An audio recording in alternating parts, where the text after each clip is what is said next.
Ma'am बाकी कोई बड़ा नेता नहीं आया बीजेपी से सम्मान देने के लिए? मैं आई हूँ, मेरी अंतरात्मा उनके साथ है और मैं कह रही हूँ मोदी जी जो आप बर्ताव कर रहे हैं, जो भी कुछ बोलता है आप उसको जेल में डालते हैं, बर्ताव करते हैं। मोदी जी स्वर्ग नरक सब यही है, आप भी नरक में जाओगे मोदी जी। मैं आज उनकी अंतरात्मा की तरफ से बोल रही हूँ। एक ईमानदार बोल्ड किसान नेता को आपने सम्मान न दे करके अपमानित किया है। मैं मोदी जी कह रही हूँ, अगर इतने महान एक हमारे सम्मानित इंसान को तिरंगे का सम्मान ना दिया गया तो मैं चाहती हूँ कि पूरा देश आवाज़ उठाए और कि देश के जवानों के सिवा किसी भी नेता या अभिनेता को तिरंगे का सम्मान ना दिया जाए। वह श्रीदेवी दारू पी के तो जो है अपने उसमें टब में डूब के मरा है, उस टाइम तो एक तिरंगा झंडा। अरे कि जो ये महान लीडर आदमी जो किसानों का, मजदूरों का, छत्तीस बिरादरी का, उसको जो है ना आज कोई सम्मान के सबके में देखा हमने झटका। क्यों नहीं मिला सर? आरएसएस का सेकंड संस्थापक था, उसने 1940 में एक किताब लिखी थी we and our nation identified. उसमें ये लिखा था कि अगर भूल से सत्ता हाथ लग जाए तो उस देश की सरकारी संपत्ति, जल, जंगल और जमीन अपने 2-3 धनाढ्य विश्वसनीय साथियों को सौंप दे और 95% देश में भूखमरी पैदा कर दे ताकि 7 जन्म तक भी आपकी सरकार ना जाए। ये तानाशाह की सरकार है और तानाशाह ने अपनी तानाशाही दिखाई है और उसने दिखाया है कि मेरे से बड़ा कोई नहीं, लेकिन ये भूल गए। जनता लाइव देख रहे हैं आप और मैं हूं आपके साथ पूजा। 5 अगस्त को सत्यपाल मलिक, पूर्व गवर्नर, 5 राज्यों के गवर्नर रह चुके, उनका देहांत हो गया। उनके निधन के बाद जिस तरीके से उन्हें राजकीय सम्मान ना मिलने को लगातार लोगों में गुस्सा हमने देखा, आज उनके लिए यहाँ श्रद्धांजलि सभा का आयोजन किया गया था दिल्ली में, चिन्मया मिशन के इस हॉल में। यहाँ तमाम लोग जो उनके प्रति अपनी सच्ची श्रद्धा, उनके प्रति सहानुभूति, उनके परिवार के प्रति सहानुभूति रखते हैं, वो तमाम लोग आज यहाँ पहुँचे। बड़े नेताओं में भी सचिन पायलट हों, पवन खेड़ा हों, तमाम नेता यहाँ पहुँचे। लेकिन अभी भी सवाल वही है कि जिस पार्टी में वो थे, जिस पार्टी से एक लंबे अरसे तक उन्होंने अपनी राजनीतिक पारी खेली, गवर्नर रहे 5-5 राज्यों के, उसके बाद भी अभी तक सवाल वही है कि उन्हें वो सम्मान क्यों नहीं मिला जिसके वो हकदार थे। और इस वक्त हमारे साथ चर्चा करने के लिए इस मुद्दे पे सुदेश गोयत जी मौजूद हैं। किसानों से जुड़े आंदोलन में आपने इन्हें देखा होगा और तमाम जो मुद्दे हैं उन पर ये अपनी आवाज़ रखती रहती हैं। सत्यपाल मलिक उन नेताओं में से एक थे जिनकी रीढ़ की हड्डी, जब तक वो रहे वो लगातार अपनी आवाज़ उठाते रहे, दूसरों के लिए वो बोलते रहे। तो मैम सबसे पहले तो ये जानना चाहूँगी कि आप उनके जब अंतिम क्रियाक्रम हो रहा था वहाँ भी मौजूद थी, आज जब ये शोक सभा की जा रही है तब भी आप यहाँ मौजूद हैं। कैसा लगता है एक ऐसा नेता जो सही मायनों में किसानों का, जवानों का, यहाँ तक कि जो पहलवान आंदोलन हुआ उसमें भी उन्होंने अपनी आवाज़ रखी, उनके साथ वो खड़े रहे, उनके लिए आवाज़ उठाते रहे। जब वो आज आपके बीच नहीं है तो कैसे याद करती हैं उन्हें?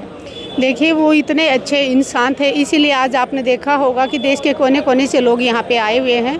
हर राज्य से, कोई राज्य ऐसा नहीं बचा होगा जहाँ से लोग उनको श्रद्धासुमन अर्पित करने नहीं आए हों। लेकिन दुख इस बात का है कि जिस पार्टी के साथ वो इतने सालों से जुड़े रहे, उस पार्टी का कोई भी नेता यहाँ नहीं आया। आज एक कैप्टन अभिमन्यु जो हरियाणा से हैं बीजेपी के, वो थोड़ा ज़रूर दिखाई दिए थे, बल्कि उस दिन उनके दाह संस्कार के टाइम एक भी बीजेपी का नेता नहीं था। हम चाह रहे थे, हम सब सोच भी रहे थे, उस दिन सारा दिन इंतज़ार कर रहे थे कि 4 बार वो 5 राज्यों के गवर्नर रह चुके, विधायक रह चुके, सांसद रह चुके और हमेशा किसानों के उन्होंने हितों की बातें उठाई, हमेशा किसानों के लिए बात की। वो पहलवान बेटियों का साथ उन्होंने दिया, सैनिकों के लिए, पुलवामा के लिए उन्होंने हमेशा आवाज़ उठाई। तो हमें उम्मीद थी कि उनका राजकीय सम्मान के साथ दाह संस्कार किया जाएगा, लेकिन जो हम सोच रहे थे वो बिल्कुल ऐसा उसके उल्टा हुआ। सरकार ने ना कोई बंदा भेजा, ना सरकार का कोई आदमी आया। मुझे ये शर्म आनी चाहिए बीजेपी सरकार को कि अगर कोई दुश्मन भी चला जाता है इस दुनिया से, उसको भी आप श्रद्धांजलि देने जाते हैं, लेकिन एक आपकी पार्टी का नेता जो इतने 40 सालों से भी ज़्यादा आपके साथ जुड़ा रहा और उसको आप 2 मिनट का टाइम नहीं हुआ। एक सवाल ये भी है कि उनके परिवार को इस वक्त कैसा महसूस हो रहा होगा, जो पूरी ज़िंदगी उन्होंने अपनी खपा दी समाज के लिए, किसानों के लिए। हालांकि किसानों के जितने भी संगठन हैं वो तमाम उनके लिए आज खड़े दिखे, उन तमाम लोगों की तरफ से शोक संदेश आया, वो जितने लोग आ सकते थे वो खुद भी आए, तांता लगा रहा लोगों का। लेकिन जिस पार्टी के लिए वो थे, उस पार्टी की तरफ से उन्हें कोई संदेश या कुछ नहीं मिला। मैं यही कहना चाहूँगी कि पार्टी सरकार की तरफ से कोई सम्मान नहीं मिला, लेकिन जन सम्मान बहुत मिला है। और सबसे बड़ा सम्मान मैं ये कहूँगी कि जन सम्मान ही होता है। आपने देखा होगा दाह संस्कार के टाइम भी वहाँ पैर रखने की जगह नहीं थी, इतने हज़ारों की संख्या में लोग पहुँचे हुए थे। उनके पर घर के ऊपर भी उस दिन आखिरी दर्शन करने के लिए बहुत लाखों के लोग, हज़ारों की संख्या में लोग आए। और आज भी आपने देखा होगा यहाँ कैसे सब जगह भरा हुआ था और देश के हर कोने से लोग आए हैं। तो जो एक उन्होंने जो एक अपनापन कमाया है, जो उन्होंने एक सच के लिए लड़ाई लड़ी है, लोगों के भलाई के लिए जो काम किए हैं, आज इसी का नतीजा है कि आज पूरा देश उनके साथ खड़ा है और सभी लोगों की आंखें नम हैं और श्रद्धा सुमन देने के लिए सब लोग यहाँ पे पहुँचे हैं। लेकिन सरकार ने अपनी छोटी मानसिकता दिखा दी।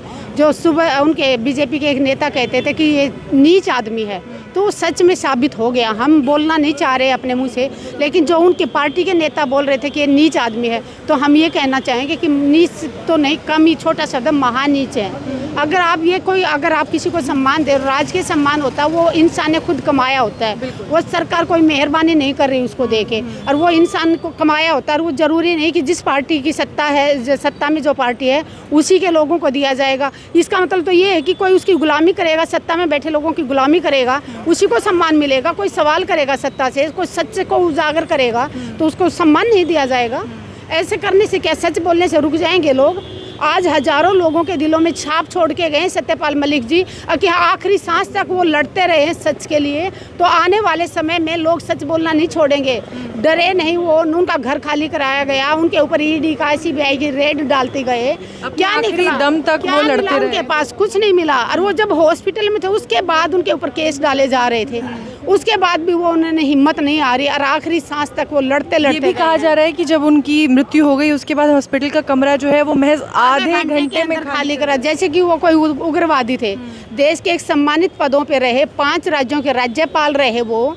मतलब और जिस टाइम धारा 370 हटाई, प्रधानमंत्री जी खुद बड़े कूद के उछल के बड़ा अपने आप पे ले रहे थे कि हमने धारा 370 हटा दी। पूछना चाहते उस टाइम वहाँ के राज्यपाल कौन थे? भूल गए? उस टाइम तो चौधरी सत्यपाल जी दिखाई दे रहे थे उनको, कि धारा 370 हटवा दी तो ये कि हमारी बहुत बड़ी जीत मान रहे थे उस चीज़ को। और आज जब उनको आखिरी समय में सम्मान देने की बात आ गई तो ये बिल में घुस गए। उन्होंने अपनी दिखा दिया कि कितने कायर हैं प्रधानमंत्री जी, कितने डरपोक हैं, सच्चाई से कितने डरते हैं। और सच्चाई कभी छुपती नहीं है, लोग आवाज़ उठाते रहेंगे। सत्यपाल मलिक जी के कदमों पे चल के हम आज, उनका शरीर हमारे साथ नहीं है लेकिन उनकी सोच, उनकी विचार हमारे साथ हमेशा रहेंगे। और हमेशा जन सम्मान, जन का जो प्यार मिला है वो सरकार के सम्मान से बहुत बड़ा प्यार है। थोड़ा सा दुख इसलिए है कि हम चाहते थे कि उनका आखिरी विदाई तिरंगे में लिपट के जाए, लेकिन सरकार ने सोचा कि वो उनके हाथ में है। तो क्या मैं पूछना चाहती हूँ, आज के बाद अगर कोई भी नेता, राजनेता जाएगा तो मैं चाहती हूँ कि देश में एक ऐसा ही कानून बने, सिर्फ देश के जवानों के अलावा तिरंगा किसी को ना दिया जाए। अगर इतने महान एक हमारे सम्मानित इंसान को तिरंगे का सम्मान ना दिया गया तो मैं चाहती हूँ कि पूरा देश आवाज़ उठाए और कि देश के जवानों के सिवा किसी भी नेता या अभिनेता को तिरंगे का सम्मान ना दिया जाए। बना दीजिए ये रूल आने वाले समय के लिए। अगर सरकार सोच रही है ना कि जो सच बोलेगा उसको तुम सम्मान नहीं दोगे, सच कभी दबता नहीं है। हम सच बोलते रहे थे और जिस कौम से सत्यपाल मलिक जी आते थे वो कौम डरती नहीं है, और जो डर गया वो उस कौम का नहीं हुआ। और जो निडर होकर जिसने आवाज़ उठाई, इस कौम ने कभी झुकना नहीं सीखा। आखिरी सांस तक सत्यपाल मलिक जी ने साबित कर दिया कि आखिरी सांस तक वो सत्य के साथ खड़े रहे। और जो झुक गया, जिसने अपना ज़मीर बेच दिया, वो इस कौम के लायक ही नहीं, वो इस कौम का कहलाने के लायक ही नहीं। सत्यपाल मलिक जी ने आखिरी जो ट्वीट किया था वो भी बहुत ही दुखद था, जिसमें वो कह रहे थे कि अगर मैंने सच में कुछ भ्रष्टाचार या कुछ किया होता तो आज मैं एक कमरे के मकान में नहीं रह रहा होता, सरकारी अस्पताल में अपना इलाज नहीं करा रहा होता। देखिए, भ्रष्टाचार किया था वो तकलीफ तो उन लोगों को हो रही है ना जिनका भ्रष्टाचार उजागर किया, तकलीफ उन लोगों को हो रही है। सत्यपाल मलिक जी ने भ्रष्टाचार किया होता तो कहाँ है? फिर सबूत दिखाइए ना, अभी क्यों नहीं लाए सामने? वो तो इतने दिनों से हॉस्पिटल में थे, क्या कहाँ घोटाले किए सत्यपाल मलिक जी ने? दिखाइए देश के सामने। लेकिन आप लोगों ने जो किए, सत्यपाल मलिक जी ने जो सवाल उठाए, क्या प्रधानमंत्री जी के पास उसका जवाब है? देश तो जानना चाहेगा प्रधानमंत्री जी, सत्यपाल मलिक जी आपके ऊपर जो सवाल छोड़ के गए हैं उनका जवाब दे दीजिए। देश की जनता आपसे जवाब चाहती है। आप लोग कैसे याद करेंगे उन्हें? और जो लगातार वो सीख देते रहे कि अगर ये पार्टी दोबारा सत्ता में आई तो किसानों को मजदूरी करने पर मजबूर कर देगी, लगातार चेतावनी देते रहे वो अपनी ही पार्टी के खिलाफ। देखो वो पार्टी के खिलाफ नहीं थे, वो देश को बचाने की बात कर रहे थे, वो समाज को बचाने की बात कर रहे थे। सत्ता में बैठे लोग चाहते हैं कि किसानों को कैसे ख़त्म किया जाए। चाहे वो किसानों के बच्चे जो सेना में जाते थे तो अग्निवीर योजना ला के किसानों को ख़त्म करना चाह रही है। ज़मीन को उद्योगपतियों को ज़मीन दे के और ये किसानों को मजदूर बनाना चाह रहे हैं।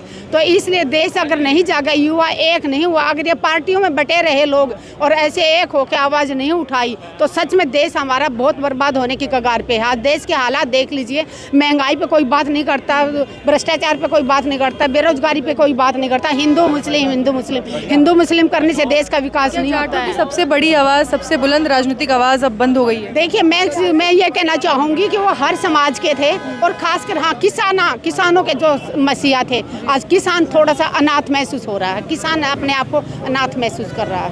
बहुत बहुत हमारे साथ डॉक्टर ओम प्रकाश धनखड़ हैं, जितनी भी खापें हैं उन सबके कोऑर्डिनेटर हैं। आज यहाँ तमाम जितनी भी खाप पंचायतें हैं या जितनी भी किसान संगठन हैं वो तमाम यहाँ पहुँचे।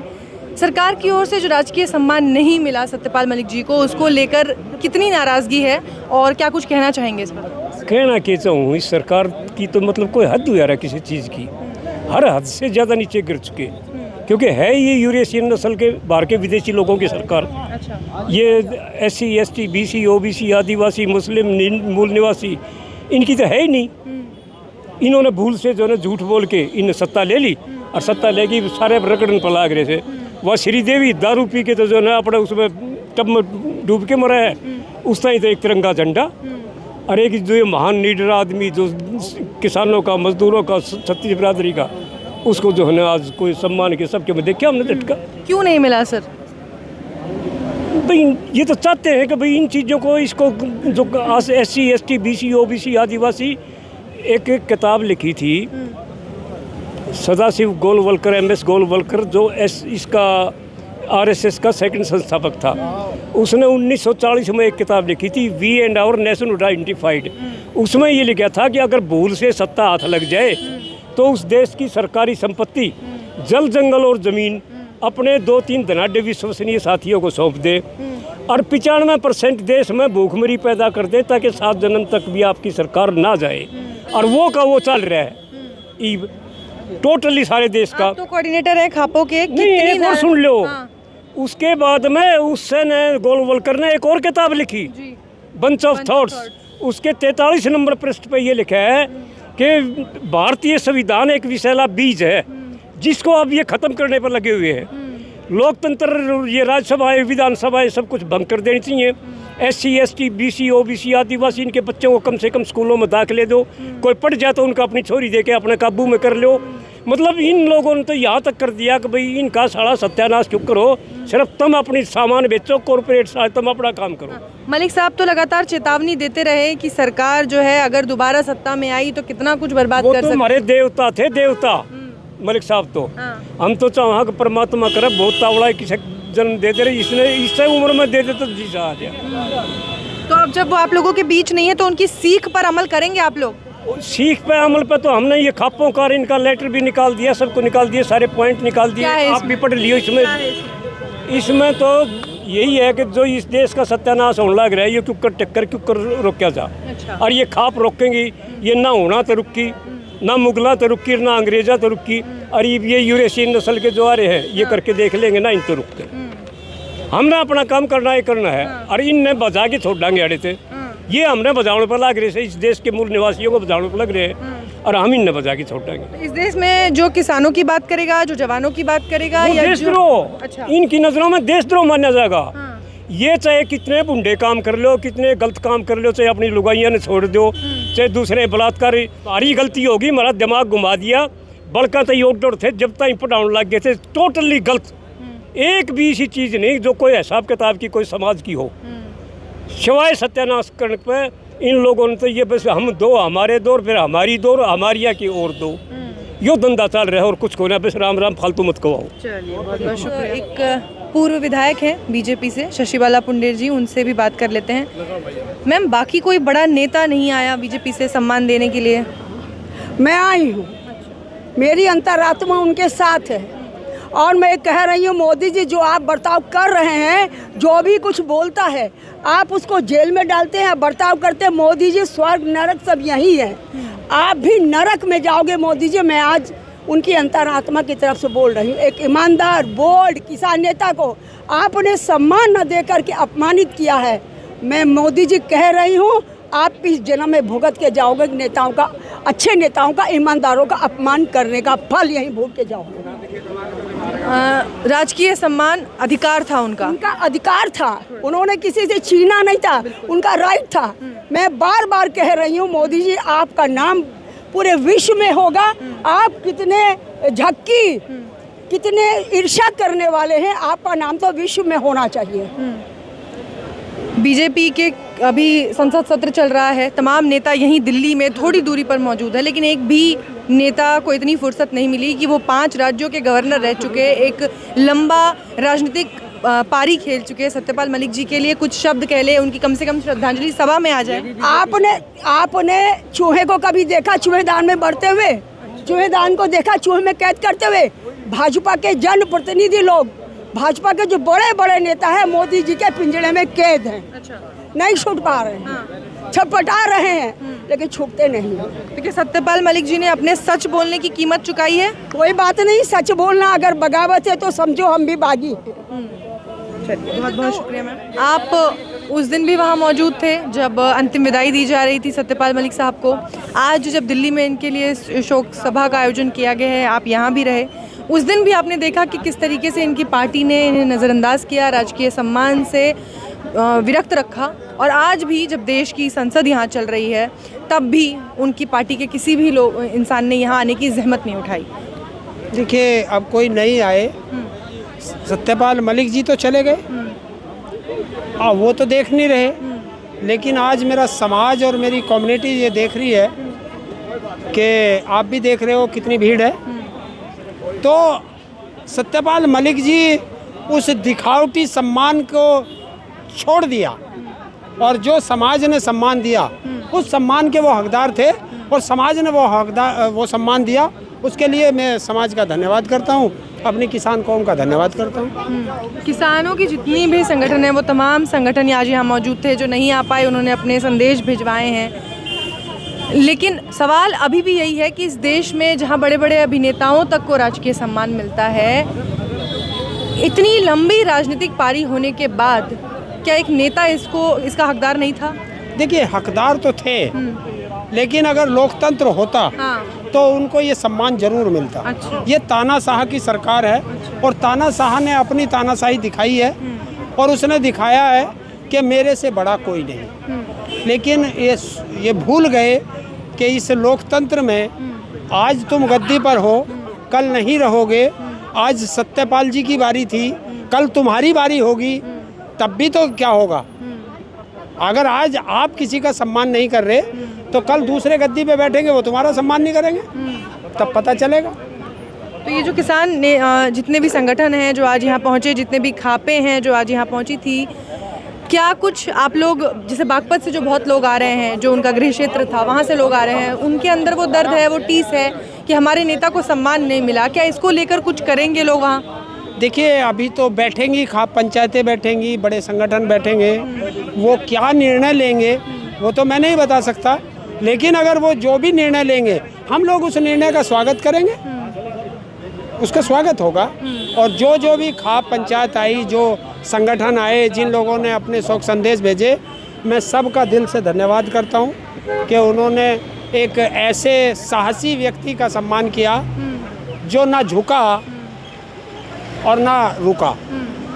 हमें उनके मित्र मिले थे बचपन के, जो बता रहे थे कि जब हॉस्पिटल में उन्होंने अपनी आखिरी सांसें ली, राम मनोहर लोहिया हॉस्पिटल में अपनी आखिरी सांसें ली, वहाँ उनके शव को कुछ देर रखने तक के लिए उन्हें लड़ना पड़ा वहाँ के जो डॉक्टर्स थे, जो प्रशासन था, उससे। किस तरीके का दबाव था उनके ऊपर? उन्होंने कहा कि हम प्रेशर में, हमारे ऊपर दबाव है, आप इनको लेकर जाइए यहाँ से। देखिए, सरकार है वो अपना अहंकार पूर्ण रवैया दिखा रही है, वो अपना रवैया दिखा रही है, दिखाने दे। ये समाज है, ये कम्युनिटी है, ये अपने तरीके से चलती है, और जो समाज और कम्युनिटी का एक वो रहेगा, उसी पे हम भी चलेंगे। लेकिन इतना ज़रूर है कि सत्यपाल मलिक जी ने अपने पूरे जीवन काल में और अपने अंतिम समय तक भी एक दृढ़ता ये दिखाई कि मैं ईमानदार था, ईमानदार हूँ और ईमानदार ही मर रहा हूँ। इस संसार को छोड़ के जा रहा हूँ। और मेरे अंदर रीढ़ की हड्डी थी, है, क्योंकि कम्युनिटी मेरे साथ थी, तो उसने दिखा दिया। और एक चीज़ और दिखाई, जो एक कहावत है कि टूटी हुई खाट और झुका हुआ जाट वो किसी काम का नहीं होता, तो उसने दिखा दिया, ना टूटी हुई खाट पे सोता हूँ और ना झुका हुआ जाट हूँ, सर ऊंचा करके जिया हूँ और सर ऊंचा करके ही मैं अपने समाज को, अपने देश को अलविदा कह रहा हूँ। चलिए, बहुत बहुत शुक्रिया हरिंदर साहब। मुझे प्रोफेसर रामवीर सिंह कहते थे बेटे, मैं मलिक साहब का बचपन का साथी हूँ। हम लोग बचपन के साथी हैं, हाँ, मतलब 50-55 साल साथ रहे। साथ रहे हैं। उनको जिस तरीके से राजकीय सम्मान नहीं दिया गया, इस देश में बड़े बड़े नेता अभिनेताओं को राजकीय सम्मान दिया जाता है, अभिनेताओं तक को, कलाकारों को दिया जाता है। 50 सालों से आप उनको जानते हैं, किस तरीके से राजनीति में उन्होंने अपना मुकाम हासिल किया, उन्हें राजकीय सम्मान नहीं मिला, कैसा लगा ये देखकर? बेटे, इससे संपूर्ण कौम की बात नहीं कर रहा, पूरे देश में। हाँ। एक तो ये उजागर हो गया कि यहाँ तानाशाही शासन है, लोकशाही समाप्त हो चुकी है। अच्छा। लोकशाही के सारे सिद्धांत धराशायी हो गए हैं और एक व्यक्ति की इच्छा पर मुल्क चल रहा है। तो उसमें अच्छा कैसे लगेगा? ये तो सबके लिए शोक संवेदना का समाचार है कि देश में ऐसे आदमी को जिसने 370 हटाई हो, जिसने अपने दोस्तों को भी नज़र कैद कर दिया हो। फारूक अब्दुल्ला साहब उनके दोस्त होते थे। मुफ्ती साहब की बेटी, वो उन्हें चाचा कहती थी, लेकिन सबको कैद करके उन्होंने साबित किया कि देश सबसे ऊपर है, सर्वोपरि है, और इसीलिए उन्होंने वहाँ 370 लागू की। किसी भी तरह से उस आदमी के बगैर किसी आदमी ने हिम्मत क्यों नहीं की बीजेपी में जो जाके जम्मू कश्मीर का गवर्नर बने। लेकिन सत्य के पालन में जो दुविधाएं और तकलीफ़ें होती हैं, उनमें उन्होंने अपनी छाती पे बर्दाश्त किया सब कुछ। मैंने तो कल एक लाइन बोली थी कि शोषित पीड़ित के संरक्षक, हे कृषक बंधु तेरा बंधन, हे मातृभूमि के प्रखर लाल सतपाल तुम्हारा अभिनंदन। अच्छा। तो वो अपनी सत्य की उन्होंने, आप एक और गजब की बात देखिए, कल राजकुमार सांगवान कह रहे थे जी। डॉक्टर सुपरिंटेंडेंट के पास हम राम मनोहर लोहिया हॉस्पिटल में मैं, डॉक्टर राजकुमार सांगवान एमपी बागपत और मुजफ्फरनगर से एमपी हरिंदर मलिक गए, तो उन्होंने कहा साहब मेरी ड्यूटी है कि मैं इस लाश को यहाँ नहीं रहने दूंगा। तो मैंने कहा it is our humble submission that we are bound to demand that the body should be kept here. तो बोले साहब मेरी मजबूरी है, मैं इसे परमिशन नहीं दे सकता। कैसी मजबूरी रही होगी? हरिंदर मलिक ने, सरकार की तरफ से मजबूरी, तो हरिंदर मलिक साहब ने कहा कि आपकी मजबूरी ये है और हमारे भाई रामवीर सिंह की मजबूरी ये है कि वो यहीं रखेंगे। उन दोनों में फैसला हो गया, आप अपनी मजबूरी जाहिर करिए, हम अपनी मजबूरी जाहिर करते हैं। हरिंदर मलिक मुजफ्फरनगर के एमपी हैं। तो हम सब गए और हमने वहाँ बॉडी रखी। उन्होंने ये देखा कि जनता का दबाव है, इसलिए सुपरिंटेंडेंट साहब ने कुछ नहीं कहा। तो राजकुमार सांगवान जी के ये शब्द थे कि जिस आदमी पर इतने बड़े पदों पर रहने के बाद भी अपनी बॉडी को रखने के लिए स्थान नहीं, इससे बड़ी पवित्रता और ईमानदारी क्या हो। जो है ये बागपत उत्तर प्रदेश से आए हैं, जहाँ से सत्यपाल मलिक जी का संबंध था, वो खुद बागपत से थे। और ये तमाम लोग सब उनकी श्रद्धांजलि सभा में आज सबकी आंखें नम हैं, सब उन्हें याद कर रहे हैं। तो इन लोगों से जान लेते हैं कि किस तरीके से वो याद कर रहे हैं। सबसे पहले एक एक करके आपका नाम बताइए सर। मेरा नाम कुलवीर राठी है। अच्छा, सबसे बड़ा सवाल ये है कि एक बड़े राजनेता के तौर पे लोग उन्हें याद करते हैं, किसान नेता के तौर पे आज लोग उन्हें याद कर रहे हैं। तमाम किसान संगठनों का यहाँ हम देख रहे हैं कि लगातार तांता लगा हुआ है, लेकिन जो राजकीय सम्मान उन्हें दिया जाना था वो उन्हें क्यों नहीं मिला? देखो, कुछ जगह किसी की आंखों पे पट्टी बन जाती है, उसमें हम क्या कहें, उनके अपने विचार है, उन्हें जैसा अच्छा लगा उन्होंने किया, लेकिन सम्मान होना चाहिए था। ये बहुत बड़ा बागपत ज़िले का नाम है, ये चौधरी चरण सिंह के ईमानदार शिष्य है, उन्हीं के कर कमलों पर चल कर ये आज तक इस मुकाम पे पहुँचे हैं। और उन्हें क्या कहे, देखो वो तो खुद सोचना चाहिए उनको। आपका नाम क्या है सर? विनय राणा, गांव दहा। अच्छा, बागपत से जी। बागपत से। तो आप लोग बागपत से हैं और बागपत में जिस तरीके का इस वक्त लोगों के मनों में जो पीड़ा होगी अपने नेता को खोने के बाद, राजकीय सम्मान ना मिलने को लेकर वहाँ किस तरीके का रोष है, लोग क्या कुछ सोच रहे हैं? देखो, अभी हमारे जो परम आदरणीय मलिक साहब थे वो किसानों की लड़ाई हमेशा लड़ते रहे हैं और चौधरी चरण सिंह के साथ हमेशा वो उनके साथ मिलकर कंधा से कंधा मिला के रहे हैं। तो जो है वैसे जो भी सरकार ने किया है उसको माफ़ नहीं किया जाएगा। इस चीज़ को लेके बहुत बड़ा एक अपने आप में आंदोलन भी हो सकता है। अच्छा, आंदोलन भी हो सकता है। हाँ, इस मतलब चीज़ को पूरे लेके समाज कि में इस बात को जो है मतलब समाज को लेके कि भाई इनको सरकार को लेके, तो इस पे हम यही कहेंगे कि भाई जो है जो भी अभी है ऐसी श्रद्धात्मा को परम श्रद्धा अपने चरणों में स्थान दे और उनको नमन करते हैं। बिल्कुल। आपका नाम बताइए। राजीव मान, बागपत छपरौली क्षेत्र से। मलिक साहब किसान कौम के शेर थे। इनका जब तक ये हिंदुस्तान रहेगा इनका नाम अमर रहेगा। रही बात सम्मान की, जो आप कहो, सम्मान तो भगत सिंह जी को भी नहीं दिया था उस सरकार ने। उनका नाम आज भी आदर्श है, उनका सम्मान दिलों में है। उसी तरीके से मलिक साहब का भी सम्मान दिलों में रहेगा। जब तक ये किसान कौम रहेगी मलिक साहब का नाम रहेगा। जब भी कोई किसानों की बात करेगा, किसान कमेरे और हित इनकी बात करेगा, तब मलिक साहब का नाम सम्मान से लिया जाएगा। चलिए, बहुत बहुत शुक्रिया आपका, बहुत बहुत धन्यवाद।